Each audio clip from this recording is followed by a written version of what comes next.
We have in Ohio a new confirmed case, 55-year-old male from Trumbull County, has no travel history, outside the state of Ohio. He has been hospitalized. Fortunately, he did not go to work when he developed these symptoms. He felt sick. As we have talked about and as yet medical experts have explained to us, these numbers are just going to continue to grow. And we know that these confirmed numbers are only a small fraction of the individuals who are infected already in the state of Ohio. Further, we believe that this is, in all likelihood, all throughout the state of Ohio. These numbers will grow. Dr. Acton will talk about this in a moment, in a few minutes, but we are told by medical experts that whatever the number is today, it will double in 6 days. And then that just continues on and on and on. Let me make a few announcements. The call center that you all visited, those of you in the press had the opportunity to visit, has now been moved. That was people were much too cramped in. It's not just a question of convenience. It is a question of their safety. People should not be working that close. And so they have now a big room, a large space. And again, I would emphasize that what we're looking as we go through this crisis, we're looking for people to be able to stay six feet apart. That is the safest way to be. So it's important we do that. We announced yesterday some new regulations, new orders in regard to our nursing homes. The reaction from the nursing homes has been that we need more restrictions. So we will be, within the next several days, issuing regulations that will stop visiting at our nursing homes. This is not something that we want to do, but no one knows the safety of their patients better than the nursing homes themselves. Again, what I would say to all Ohioans is this will not last forever. This is temporary. Everything we're doing is temporary. We will get back to normal in Ohio. It's not going to be done overnight, but we will.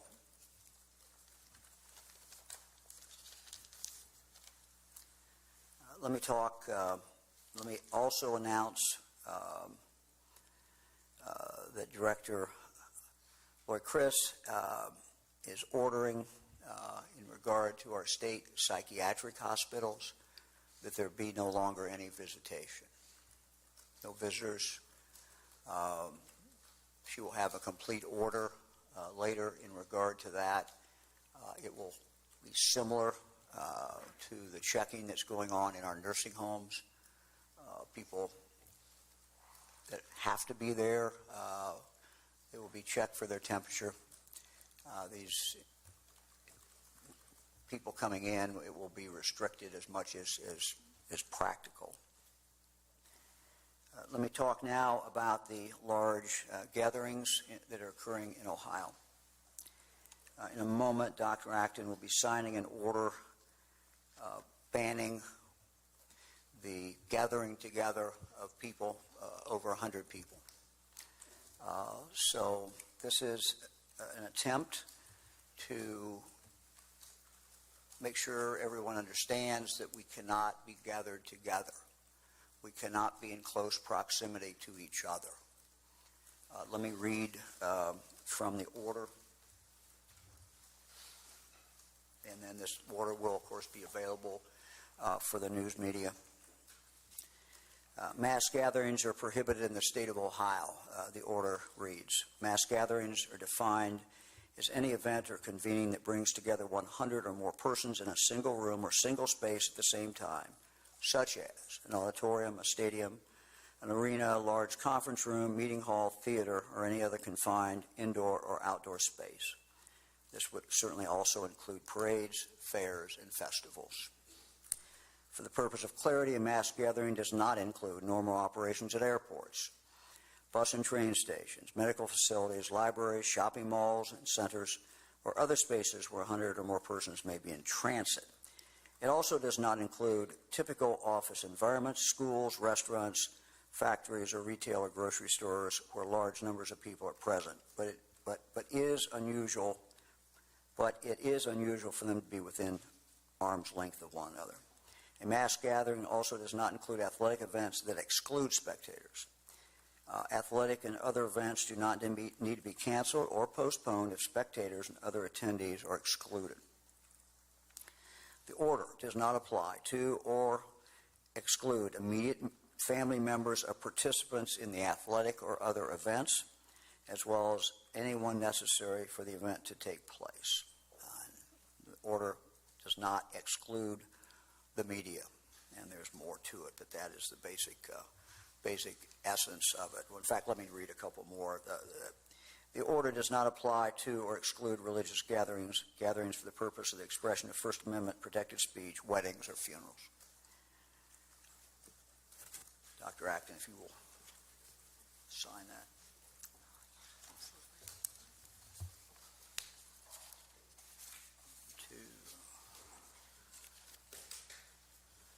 Lawyers get through with everything, it gets a little more complicated here.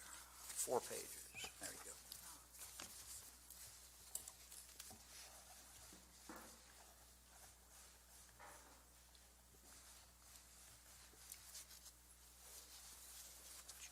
you very much. One thing I want to emphasize is that government can only do so much and only should do so much.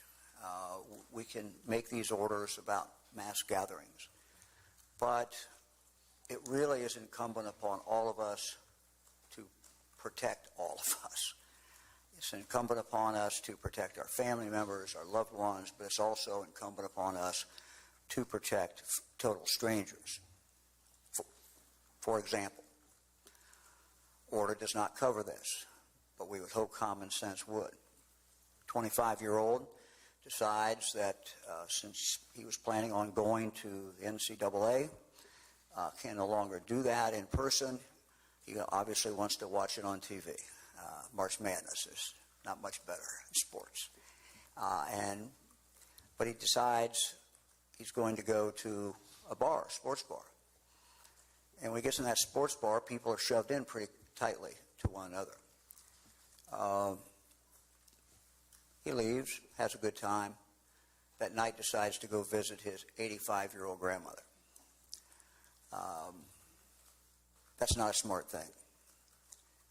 What we all have to understand is while the 25-year-old, I knew how I felt when I was 25, and I was invincible. Most young people think they're invincible. And that's fine. He can make that choice for himself. But we know that the mortality rate goes up dramatically when we hit 40, 50, 60, 70, 80.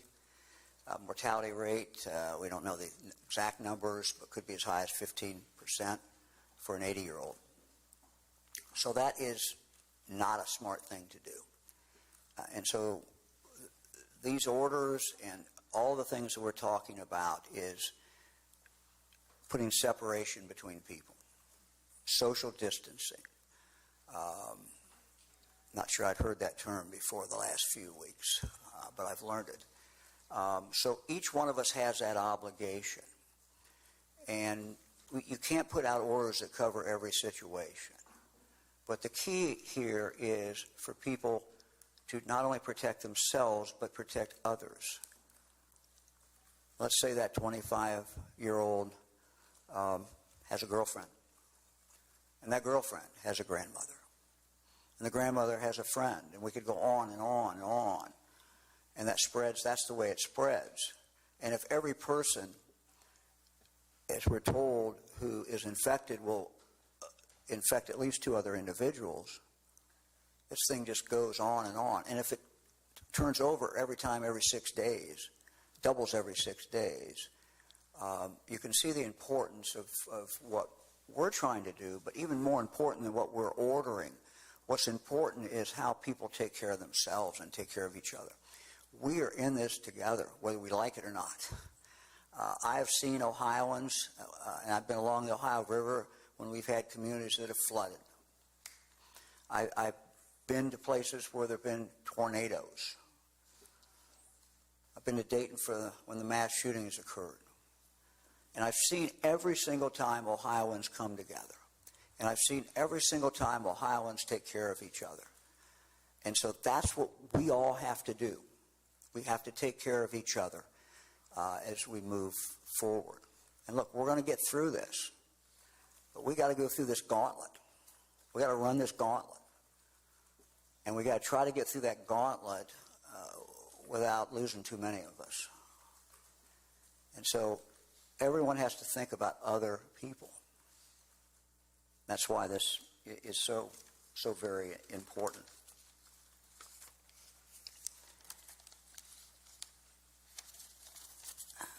Let me move to another subject. I'm going to have Lieutenant Governor talk about this for a moment as the former Secretary of State, but voting is coming up next Tuesday. We want everyone to vote. I plan on voting tomorrow. My wife Fran tells me she voted at 1 o'clock today. She went in the Greene County Board of Elections, and there was 2 people there, only 2 people. So this is a great opportunity with early voting for people to have the opportunity to go vote. Pick a time of the day that might not be as many people. We're holding this election. It's right that we do so. It's important for our country to move forward. But there are opportunities in the state of Ohio for people to vote in many, many different ways. John? Thanks, Governor. Earlier today, I spoke with Secretary of State Frank LaRose to talk through Election Day and the issues that he and the local boards of elections and the up to 30,000 poll workers in the state are preparing for. Let me just reiterate what the governor said. Early voting is an option for you. Take advantage of it if that is the best way for you to do it. Voting does not meet the definition of a mass gathering. Election Day will go on as planned. One thing that I know Secretary LaRose needs is that there are some poll workers who fit into the category of having unique health limitations, and so they will not be present as poll workers on Tuesday. And so they are attempting to secure more poll workers for Election Day. Poll workers are always an issue. You can do that at voteohio.gov/defenddemocracy, which is the Secretary of State's website. That you put in your name and your address, and they will connect you to the local board of elections to help secure you as a poll worker for Election Day. We urge people who are willing to do this. They're what I consider patriotic and civic duty of coming together at a time of need. They can do that at voteohio.gov/defenddemocracy. Already, Secretary of State LaRose informed me that they've had 500 people sign up to help fill in for Election Day. I know that we are encouraging that among state employees who can assist in this. But I want to reiterate, Election Day is not considered a mass gathering. There are some poll workers who, because of unique health situations, will not be able to participate, and so we need poll workers. And please help your community, your elections officials, and the Secretary of State by signing up. Thank you. Thanks, John, very much.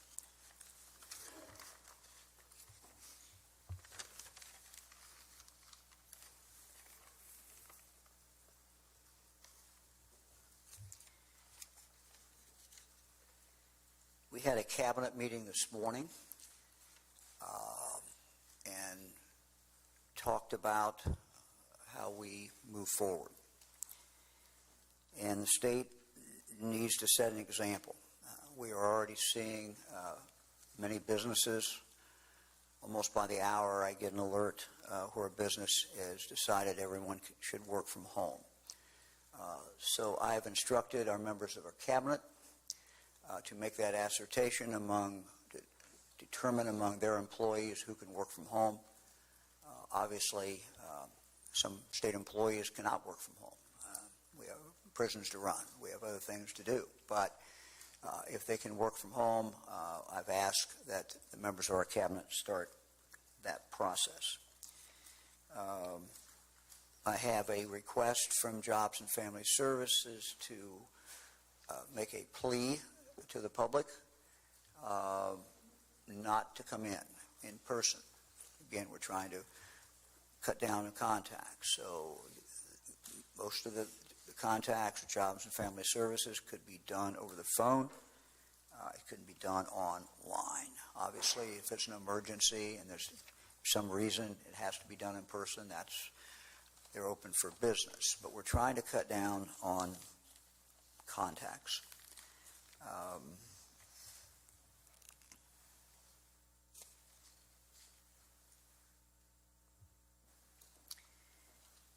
Let me talk for a moment about price gouging. The Attorney General is prepared to enforce the law in the state of Ohio in regard to unconscionable sales. That's what it's called in the state of Ohio. That's what the statute was. And so, I guess just as a statement, people are thinking about maybe making more than the usual profit. They need to kind of consider that. And we would ask people again to remember we're all in this together. We're all in the same boat. The faster we can get through it, the better. So I ask people to think about that as well. Let me now ask the Lieutenant Governor to come back. We're sending a letter to the President of the United States in regard to regulations. We are at a time when certain things that might be mandated as far as inspections by the federal government, regulations, it is not in the best interest of the people of Ohio to continue those.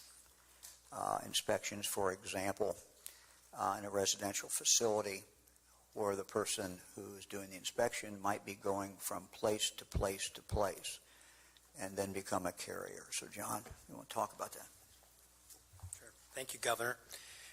This is consistent with the medical advice that we have been receiving from medical leaders like Dr. Acton to take the necessary precautions to limit any non-essential person-to-person contact.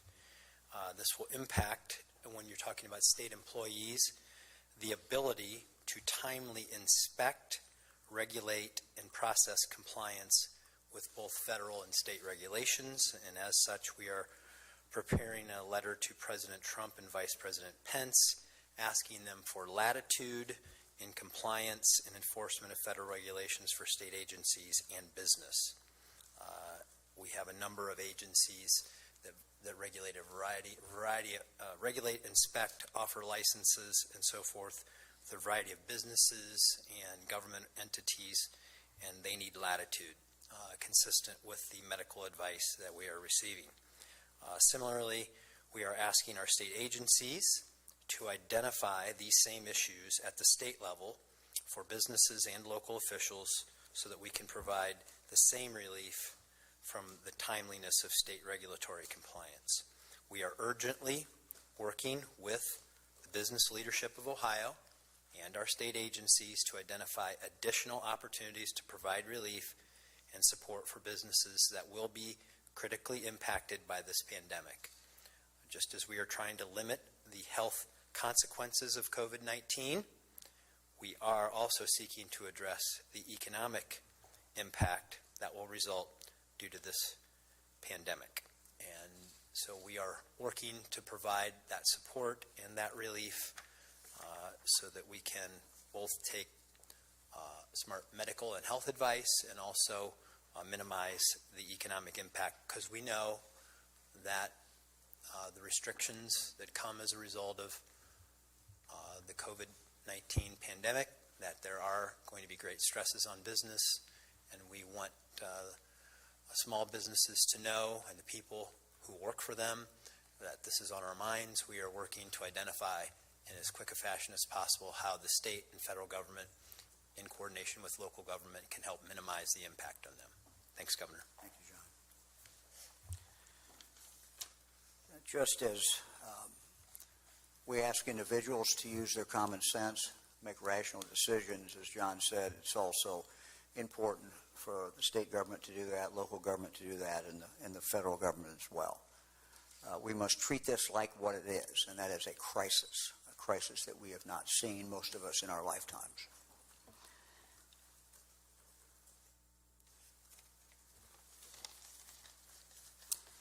Let me turn now to our schools. From what we can tell, based on what's happened in other states, based on what has happened in other countries, unless a child has a medical problem, the risk of death for that child is not very high. But children are carriers,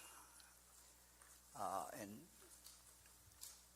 you can call them potential carriers. There's probably a more accurate way to say it, but just as an adult is a potential carrier, just as anyone in a school system or any place else in Ohio is a potential carrier, so are children. And schools are what they are. It's kind of the one thing we've all had in common. We've all gone to school, and we know what schools are like, and we know that people are come together a lot. And so there is a great concern. And we have today, again, consulted the best minds that we can consult. So we are announcing today that children of the state will have an extended spring break. The spring break will be of duration of 3 weeks, and we will review it at the end of that. This will begin this coming Monday, close of school that day. Each school will determine access to the building after that. We would certainly anticipate in talking to educators that teachers would need access. We will continue to consult with educators about this, as we have been doing, and we've been very helped and informed by the educators that we have talked to. We have to take this action. We have to do everything that we can to have an interruption. We have to do everything that we can to slow down the spread of this virus. We know that it will continue to spread, but slowing it down will enable our healthcare providers, our hospitals, our doctors to be able to stay up with the medical problems that this virus is causing, as well as to stay up with people's normal heart problems and any other problems that they might have. We do not want to be in a situation where our medical providers are making life and death decisions of who lives and who dies. That is something that is simply unacceptable. And so this action is not an action that I took lightly, but is an action that we are confident is the right thing to do. We do close schools at other times. I'm not minimizing the impact this has on families, the change in plans, families who both parents work, We thought long and hard about that, and we understand the sacrifice this is going to entail. But this is the best medical advice we can get by people who study viruses, and we know it's the right thing to do. We have been working, as I know schools have, to make sure that some of the services, the non-academic services that kids get, such as food, that will be able to continue. Those are things that are important. We also know that educators have been planning and talking about this to see how they could have distance learning in some cases, and somehow handle keeping kids on a track as far as education. But we know it's disruptive. We know it's disruptive to the families. But we have to do this if we're going to slow this down. I'm going to turn now to Dr. Acton, who's going to talk a little bit more about the science behind all this. Doctor?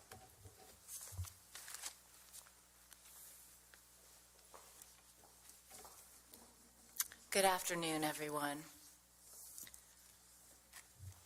This is certainly an unprecedented time. It is this 1 in 50 years pandemic that we've been planning for. We talk a lot about in my over 30 years in public health, but we've never seen a situation exactly like this. We talked yesterday about the steps we're taking and the playbooks we're following, but I really have to commend our governor, Mike DeWine, and our lieutenant governor. These are the hard decisions, and believe me, there's no one exact right, exact perfect. But the steps we're taking now will absolutely save lives, and I'll go over again why it's so important that it changes the impact on our healthcare system. First of all, we do have 5 positive cases. As the governor mentioned, our 5th case is a 55-year-old male near where I grew up, Trumbull County, and he is in the ICU. This is a man who has a family and kids who are also quarantined and many contacts. And our local health departments are busy at work letting folks know if they have been in contact with this gentleman. We have 30 negative tests, but as this moment when I came in, 52 people under investigation. And as I said before, those rings and rings are out there. I can't tell you the number of contacts. Right now it's in the hundreds that are also being told to self-quarantine. So this ripple effect I'm seeing spread throughout Ohio. It is in counties far and wide, and we do most definitely have community spread.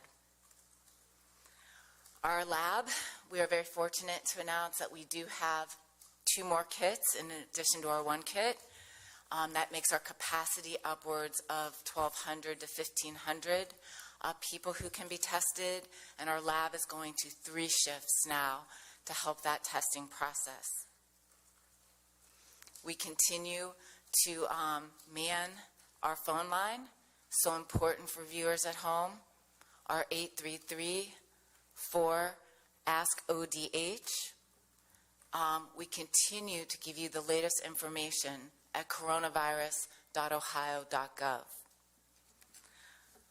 I know it is very, very hard for us to get our heads around this, and we're all sort of waking up to our new reality. And one of the things we're going to begin to put on our website, we began today, are a series of fact sheets and checklists to help you kind of figure out what is this new norm going to be like. So I really want people to stay tuned for that. You know, we are basically slowly shutting down most of our structures of society. We're asking people to stay at home in the hopes that they don't engage in this logarithmic spread of disease. As the governor said, that was such a key clue to this.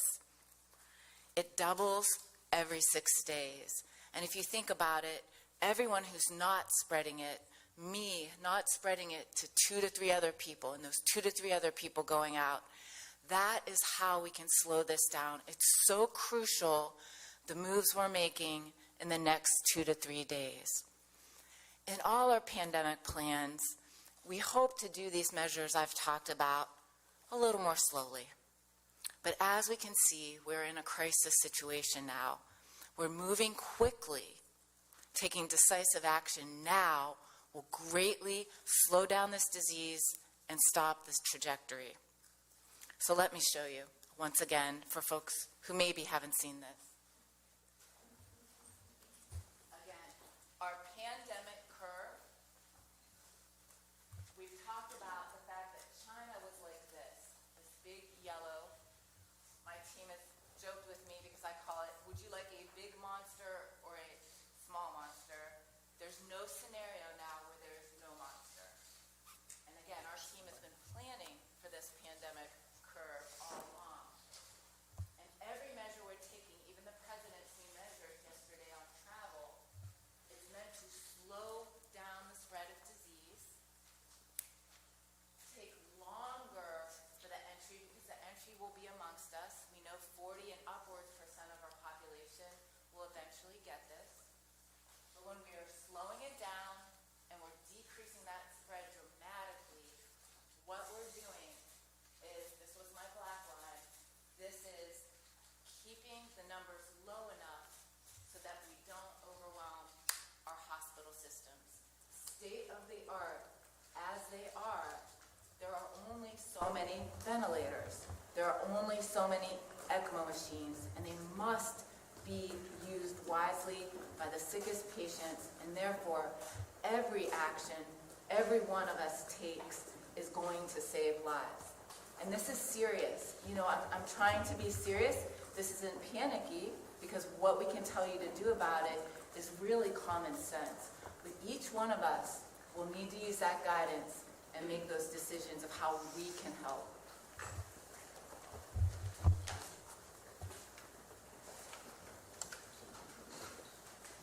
I think we need to begin to think about our households and not just ourselves as individuals. Dr. Fauci had said that if you have a sick or elderly person or someone with a pre-existing health condition like heart disease, lung disease, diabetes, obesity, a child who's on cancer drugs, you should act in your household as if you have this virus and take precautions similarly. Those are the kind of thoughts we need to do to make our decisions. I know this is hard because this virus is among us, but we can't see it yet. And therefore, we have to think of someone like a Tom Hanks. I can't think of a more normal and ordinary person to us, and that is us. We know now, just the fact of community spread says that at least 1%, at the very least 1% of our population is carrying this virus in Ohio today. We have 11.7 million people, so the math is over 100,000. So that just gives you a sense of how this virus spreads and is spreading quickly. The measures the governor is taking are very decisive and are really, really the measures you'll see fellow states making alongside of us. I want to speak to schools and businesses. This is a terribly hard decision. Schools are always the last thing you want to do. I am asking all philanthropies and all businesses to come alongside our schools and communities and our health departments to help in the days to come.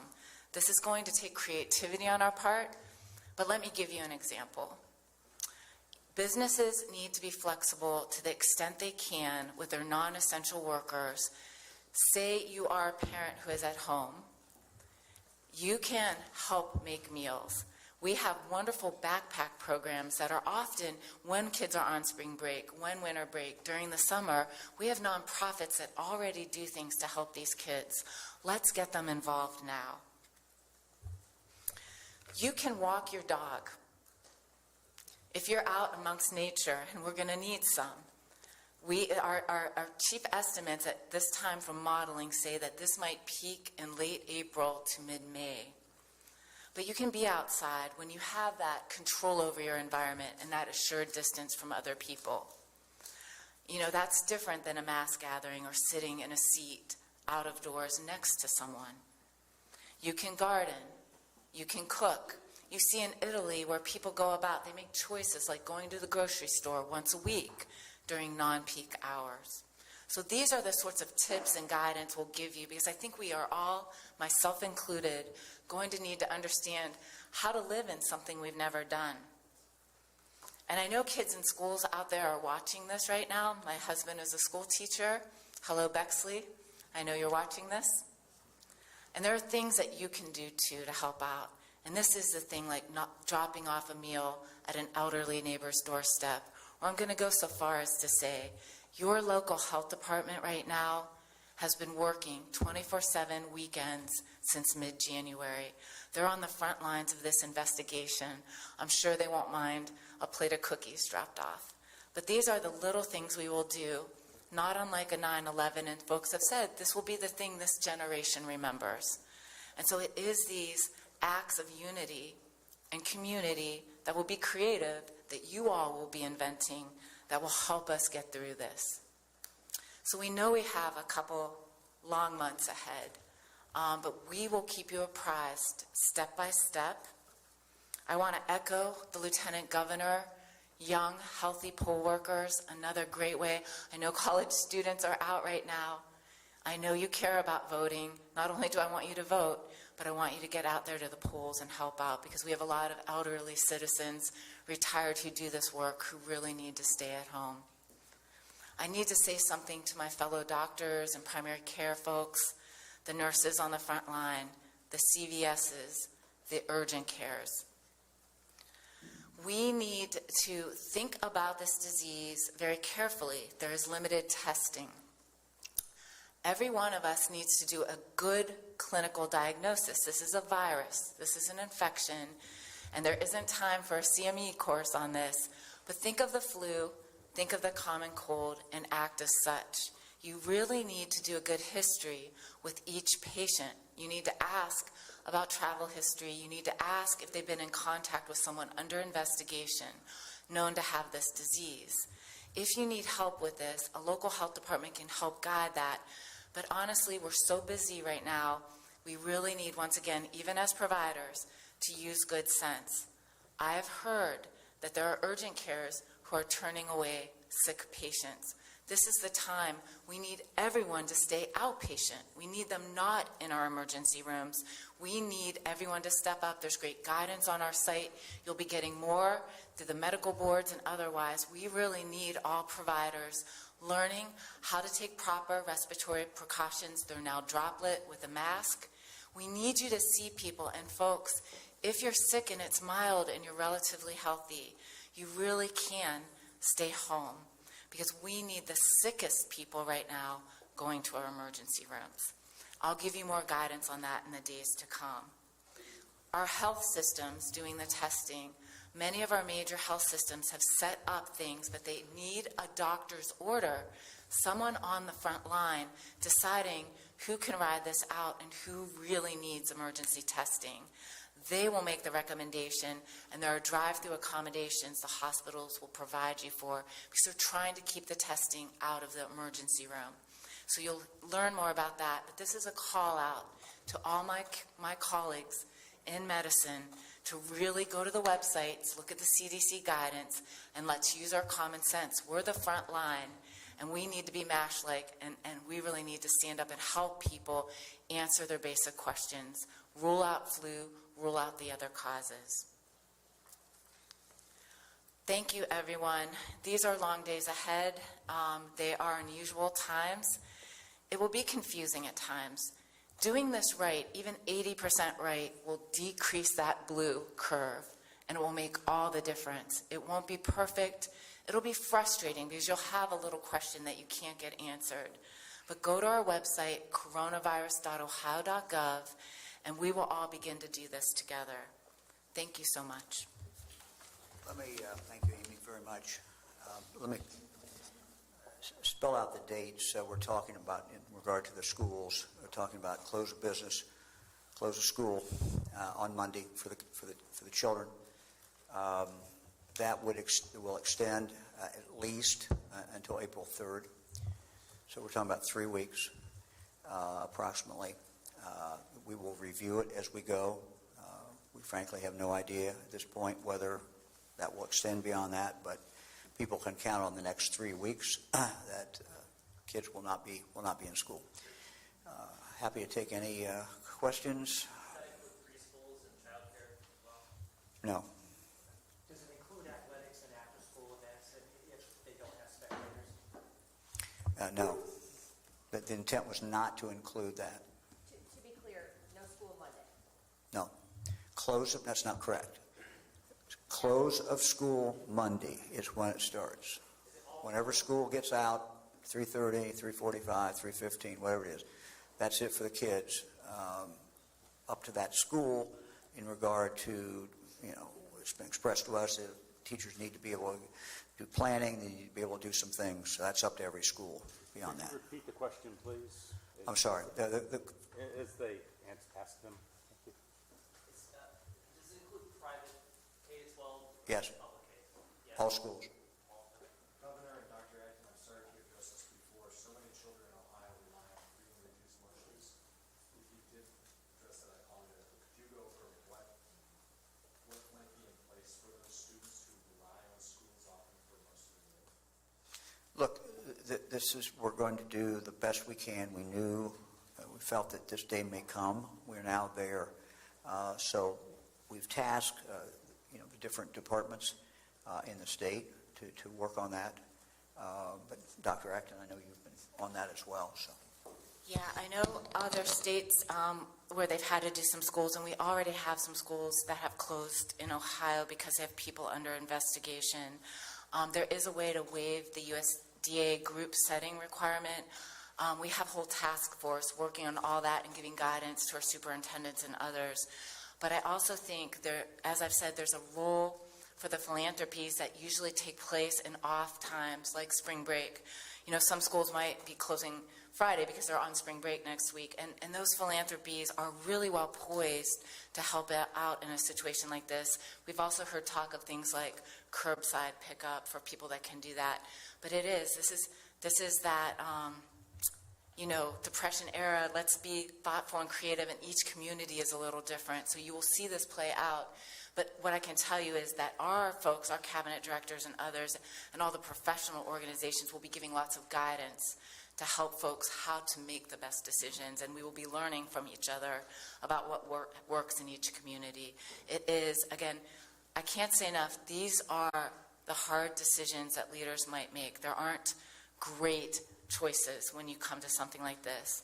When you slow down, a society like we are doing, it has tremendous implications. But we know the implications if we don't. So we must make those moves now and for the greatest good. And let me just say that, as far as what we do as a state, we will certainly ask for waivers from the federal government, but you're going to see us take the attitude that, we're going to do what we have to do and ask for forgiveness later. So we're not sure. I mean, look, you may have many as far as the food itself, how the food, this comes through a federal program, most of it, and so there are guidelines. The point is, how do we take that food and actually put it in containers so you're going to be able to hand it out for kids who are going to be able to take it home. We don't want to bring everybody in and feed them. That kind of defeats the purpose. So the idea is, we're going to have to work our way through that, and we're going to try to be helpful to the schools as they work through that. And Amy, go ahead. I just want to say really, because I feel like the best good I can do is help those at home. Please know that lots of rules are going to be broken, and our country will be fixing it backwards. I've heard taxes will be delayed, all sorts of wonderful things that give us a little leeway, and that's what you're going to see happen. You're going to see regulations and rules be broken. So, and the USDA is about group settings. There's a very technical thing, but there'll be folks who can spell that out for you. Government and the citizens of Ohio, we all have to have the attitude this is a crisis, and we have to get the job done. and we're going to do what it takes to get the job done. Is it going to be messy? Yes, it's going to be messy. And look, it's not going to be perfect. We thought long and hard about making this decision. You weigh two things, and you weigh action or inaction, and you simply look, what is the greatest evil, what is the greatest damage? So we know that some things are not going to be the way they should be. We know that there'll be some kids who, will miss a meal, but we got to do everything we can so that doesn't happen, and we're committed to doing that. But not to take this action meant that we would wait. I mean, everybody, as we looked at this, everybody said, okay, well, we know we're going to close the school sometime. Okay, well, if we're going to close the school sometime, let's just close them at the appropriate time. Let's do it in as much early as we can. Let's do it. You can't say we're getting in front of this, because that's not true. It's here. You can't get in front of this. But what you can do is act at an opportune time. There is a sweet spot in there to act. We think this is it, based upon what all the evidence is and all the people that we have talked to. Governor, the school closing, this is both public and private, correct? It's every school in the state. Every school in the state. And what are you saying to the restaurants, the large chains in our state who have more than 100 people that come to eat there? Those people are not allowed to have? No, they're exempted out in the order. But again, we would ask everybody to think of their own welfare and think of everyone else's welfare. It's one thing to walk into a restaurant when you have plenty of space. That's a decision. It's something else if you're crowded in there. And so, again, what Dr. Acton continues to emphasize to me and the experts tell me is it's space. Keep space. Again, for someone who's spent a lifetime shaking hands and trying to talk with people, this is tough. But if I can learn to do it, everybody else can too. And so we need to back off and 6 feet and try to stay as much distance as we can from people. For the parents who are hearing this for the first time, the school will close at the end of Monday. They're going to be scrambling for daycare, scrambling for babysitters and so forth. What's the message for parents out there who, boy, their lives are going to be turned. The message is we understand as much as we can. Everybody has a different circumstance. It's much more difficult for some than it is for others. But we have compassion for that. But we have a responsibility to save lives. And let me just finish. We have a responsibility to save lives. We have to take the action that is the best informed action based upon what the experts tell us to save lives. This is the time to do it. Now, we could have waited a week. We could have waited 2 weeks. We could have waited 3 weeks. That was not the time to do it. Now's the time to do it. Are casinos covered in your order? I'm sorry. Are casinos covered? We're looking at that. Not in this order. Currently, though? I'm sorry. Casinos are not currently? No, they would come under the same. They would come under the same reading of that. For Dr. Acton, There's no exception in here that I'm aware of for casinos. So the language would be the same. Okay. For Dr. Acton, Dr. Acton. shed some light on the status of private labs and their ability to test. Do you know how many tests they can get out, what their capacity is for the labs, et cetera? I would ask you to ask the private labs that, and I would definitely call LabCorp and Quest. Our team, our labs have been talking to folks there, but we really I don't have answers on that, but that's where I would look for those answers. We've heard they're up and running. I believe we've received one result. This is a Class A reportable disease. Labs out there, doctors out there, you must get on the call the second you see a positive. There are rules about this. Please check them, and you need to let us know, because the state should receive all lab results, public or private. Dr. Acton, can you tell us about the 55-year-old? How long had this person been sick? What can you tell us about? I don't know if you can get into in terms of the number of contacts this person has had in the community. If this was a nurse or somebody. This was not a healthcare worker. I believe the person had been ill a little bit over a week, And that is as much as I know. I do know the individuals in an ICU unit, and I do believe had some pre-existing health issues. But the local health department is doing that contact tracing now. I do know that there's a spouse and 3 children also in quarantine, and I believe possibly sick, but the test results aren't back yet. I just want to add one thing about the issue, the question about children. If you look at the employers of this state, many of them are already taking action to allow, in the cases that they can, for their employees to work from home. This is, as Dr. Acton and the governor have said, this is an unprecedented time. And in unprecedented times, we have a patriotic and civic duty to pull together. Employers will have to understand the demands on their workforce as it relates to families.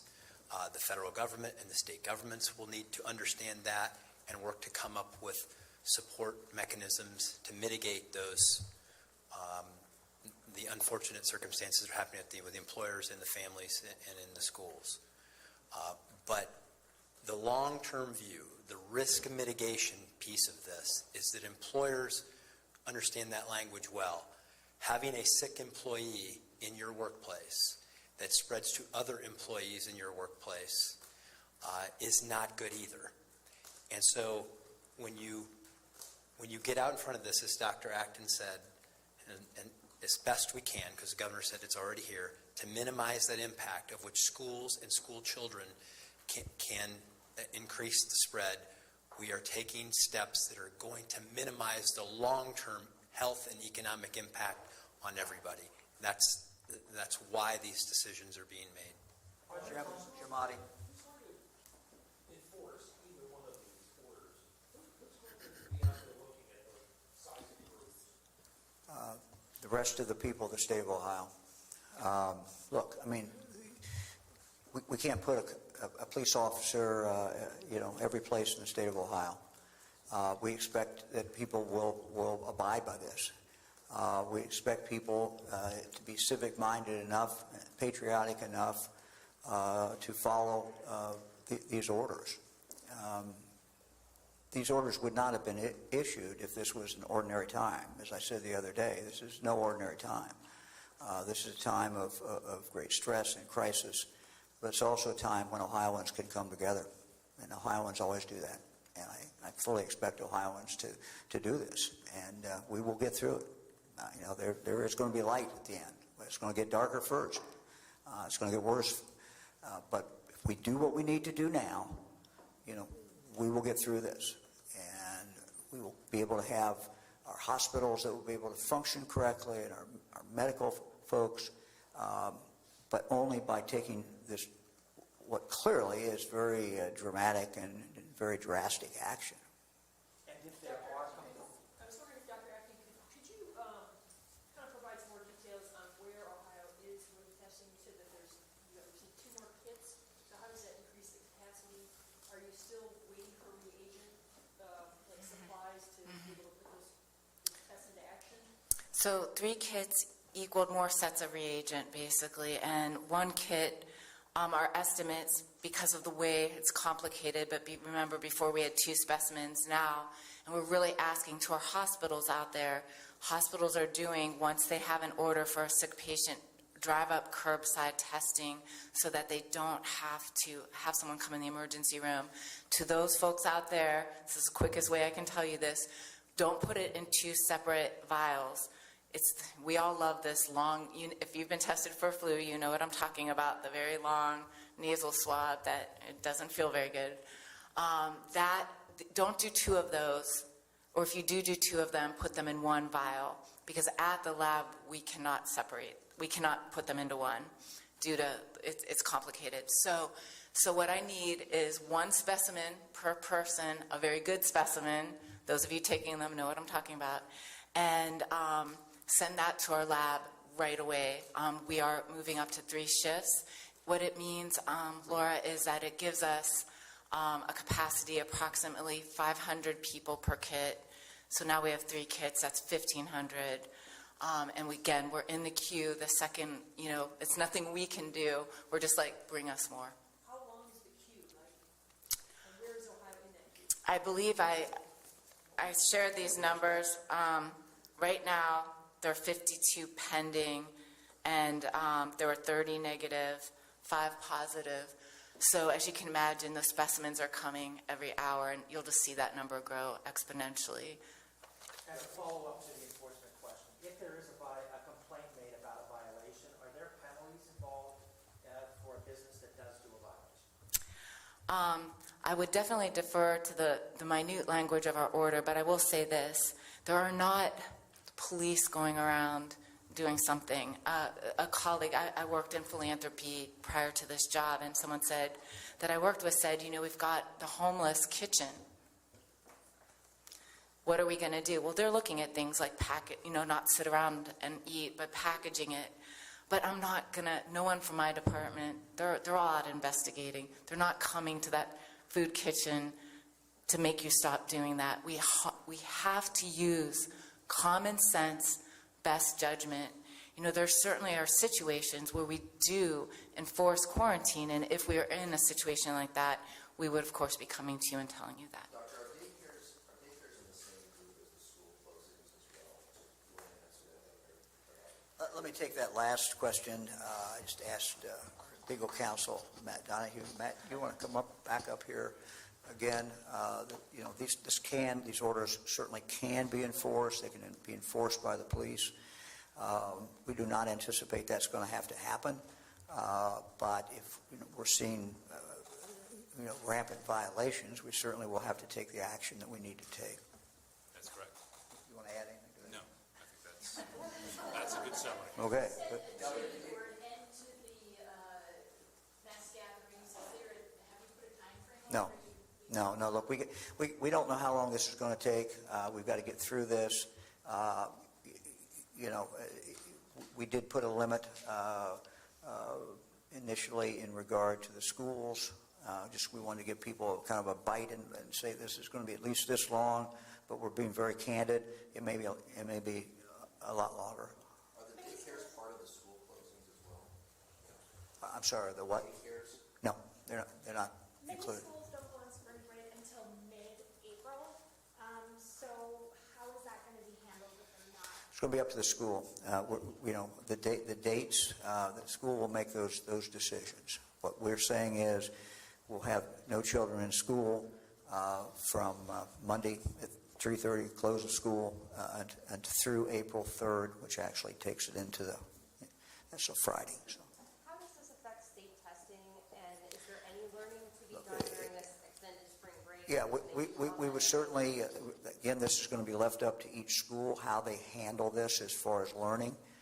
Some schools are better equipped for distance learning than other schools are. So that is going to be up to every school. As I indicated yesterday in regard to testing, we're going to have to see where we are, but we're going to make those decisions in consultation with teachers and with school officials. We don't know how long this is going to last. What we are going to do is not let testing get in the way of life at this point. I mean, if we don't have to look, we don't have to have testing. If we can't have testing this year, we can't have testing this year. But, the world will not come to an end if we don't have testing. So, we can do that. We're going to do what we have to do. We are in a crisis, and we have to treat it like that. So I know there's a million questions out there that the people who are watching this on TV are asking. But what I would just say to them is, we're going to try to use common sense about this. We're all in this together. No one's going to impose some crazy regulation that makes no sense. We're going to figure out a way out of it, and sometimes, frankly, we're just going to waive it and then turn to the lawyers and tell them, you figure out how we did it, but we're going to do it. So this is a crisis. I mean, you just think about it as a huge crisis. People should not be expected to follow every single rule and regulation. Now, we want people to try to do that, but if there's some that just flagrantly don't make sense, they don't make sense. Has any thought been given to preparing or getting some kind of food for the kids that get fed in schools and actually putting that food on the school buses and having those school buses go out daily on their routes? Yeah, Look, I'm sure that sounds like a great idea. That certainly sounds like a great idea. We are a local government state, over 600 school districts. So we can set guidance, but ultimately the delivery of these services and the details has to be worked out at the local level. It's better to be worked out at the local level. And, while we have made a decision that the schools need to close for the public safety of the people, the implementation of this certainly resides at the local level with the superintendents and school boards and the school officials. Could you tell us what sentinel surveillance, that's yielded so far, what it's told us in Ohio? Do you have any update on that? I don't have an update for people. The question was about sentinel surveillance, and I know our EPI team, which quite honestly I've been mostly next to the governor working on advising on policy, so I'll try to get some information on that and get it back to you as soon as possible from our EPIs who are quite honestly working 24/7. Quick follow-up, for people who don't have a regular doctor or don't have, Absolutely. who should they call if they're exhibiting signs? Our FQHCs are really wanting to step up, our federally qualified health centers. We definitely have folks that can talk to their health departments for guidance on that. There are obviously the minute clinics. A lot of folks are waiving copays. Look, we have to help out. If you are a medically trained person, take to heart that question. How are we going to help folks that don't have a regular provider? We need to go back to our MASH selves and do what we need to do to help these folks, because there are folks, as you know, my work has mostly been with vulnerable populations. I have said that, those of you who know my history, schools were what saved my life. I had times homeless, and school is the one place you can go. So when we are making these decisions, we are doing it absolutely thinking about what it feels like to that kid, and that's why these decisions are absolutely so hard. And that's why I need everyone out there to do their part to help and be creative. So this is that time that you can really make a difference. Doctor, you said this could peak in mid-April and mid-May. Can you give us an idea of what you expect that to look like? This is an evolving situation, and the science is ever evolving as in hourly. There are great minds at work in some of our best universities, at Hopkins, at Chapel Hill, at Harvard.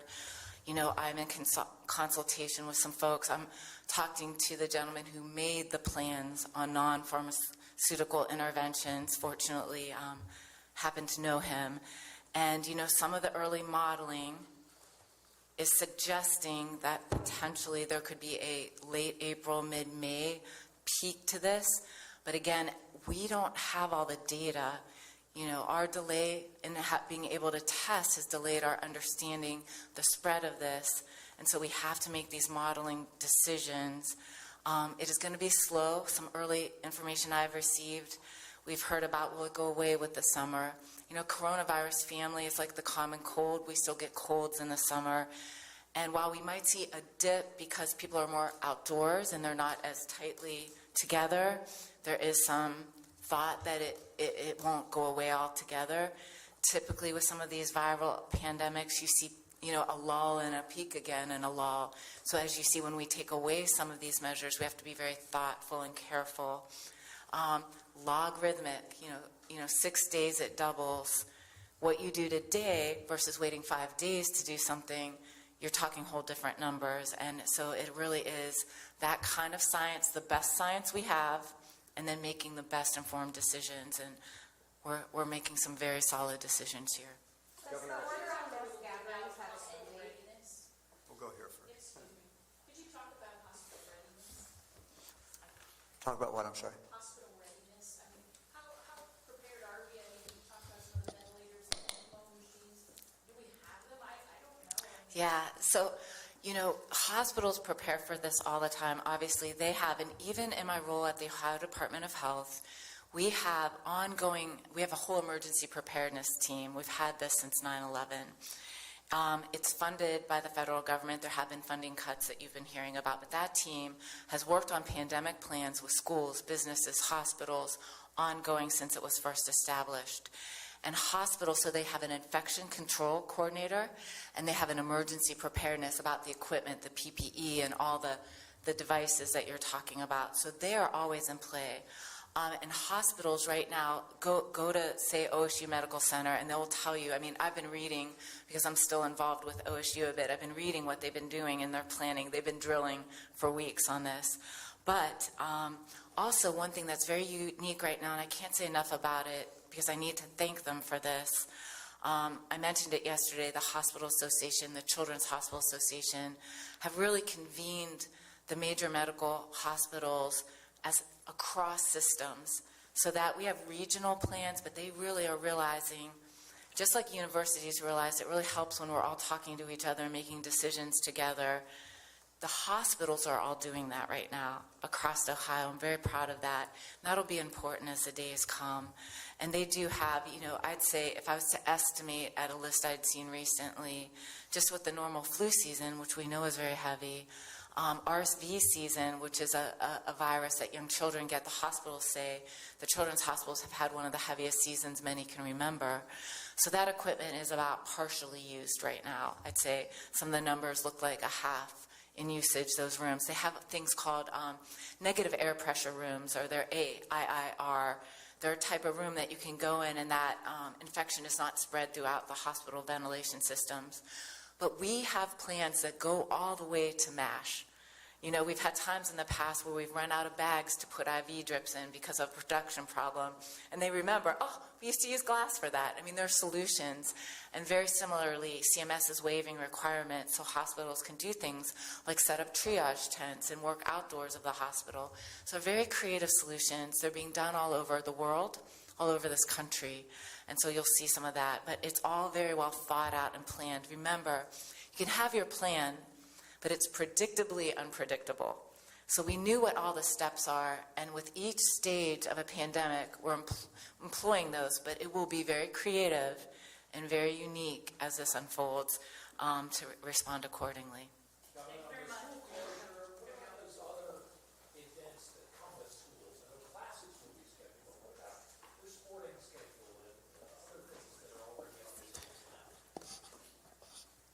Well, to some extent, that's going to be up to the schools, but as far as the sporting events, we've already outlined how that occurs. So, again, I think anytime we look at a question or the schools look at a question and something is not spelled out, it comes back to the basic principle. We want separation. We don't want a lot of people together. These are very, very important things. But we've kind of outlined how athletic events should be dealt with. But again, you have to look at the individual facts, the individual case. No. One more question. I had one more question for Dr. Acton, just on the testing. You mentioned that, well, I guess, how has the delay in testing and the limited capacity across the country, how has that hampered our understanding of the spread, and how has it hampered informing actions that could have been taken earlier?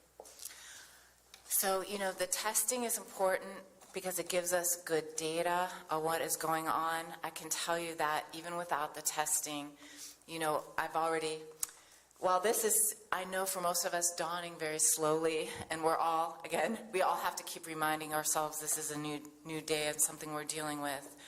You know, I feel like this has been a very slow train coming my way.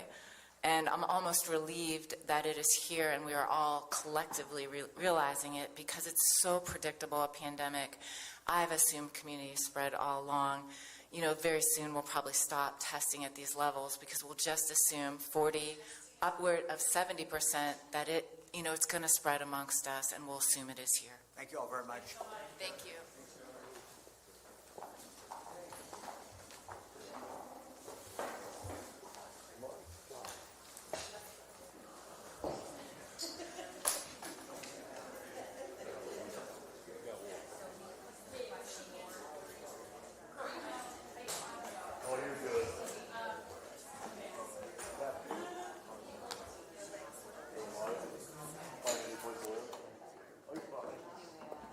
Bye.